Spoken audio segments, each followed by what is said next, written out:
मध्य प्रदेश सहकारी समिति कर्मचारी महासंघ के आह्वान पर आज उसे प्रदेश की सभी बहुउद्देशीय प्राथमिक कृषि साख सहकारी समितियां अनिश्चितकालीन हड़ताल पर चली गई है।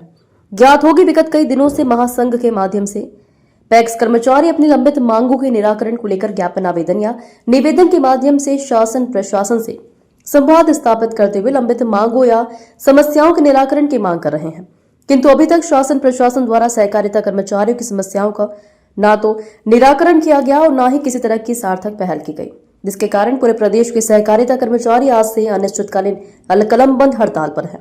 कर्मचारियों का कहना है कि जब तक हमारी मांगे पूरी नहीं होती तब तक यह हड़ताल जारी रहेगी।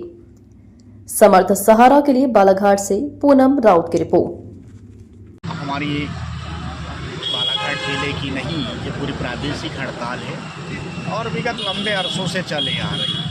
बीच बीच में शासन प्रशासन के निर्देशानुसार आदेशानुसार जब हमें कुछ मिलने की इच्छा करके एक पत्र प्रसारित हो जाता है तब तक हड़ताल स्थगित कर दी जाती है और जिसका शासन स्तर पर आदेश होना और जिला स्तर पर क्रियान्वयन नहीं होना और विगत समय से ज्यों की त्यों हमारी मांगे पड़ी हैं, खड़ी हैं, इसलिए प्रदेश के एजेंडा अनुसार ये बालाघाट जिले की अब हड़ताल नहीं है, ये पूरे प्रदेश में हड़ताल है। पूरे प्रदेश के 54 जिलों में हड़ताल है और श्रीमान जी हम आपको अवगत कराते हैं, ये चरणबद्ध हड़ताल है।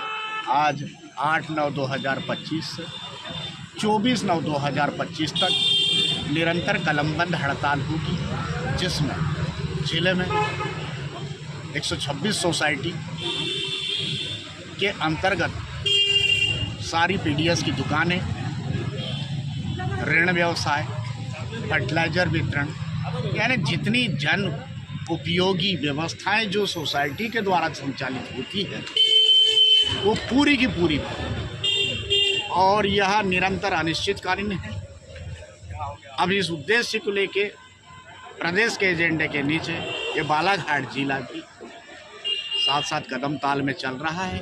और एक बात और अवगत करा दें हम, इसके पश्चात पूर्व में कार्यक्रम अनुसार सारे अल्टीमेटम हमारे द्वारा दे दिए गए हैं। जिले में कहीं अछूता नहीं है कि हमने किसी विभाग को नहीं दिया है। अगर किसी के संज्ञान में नहीं आती है तो ये समझ लें कि उनकी नासमझी का कारण है। और एक 15/9/2025 प्रदेश के निर्देश अनुसार इस बालाघाट जिले में हमारे प्रदेश अध्यक्ष PS चौहान जी का आगमन और एक बालाघाट में जनसभा और विशाल रैली का आयोजन, विशाल रैली कर कलेक्टर को फिर से ज्ञापन मुख्यमंत्री के नाम सौंपा और उसमें हो सकता है अगर यह मांगे इस बीच अगर किसी प्रकार से नहीं मानी जाती है या कोई सार्थक परिणाम नहीं आता है, उग्र आंदोलन। क्या क्या मांगे हैं आपने?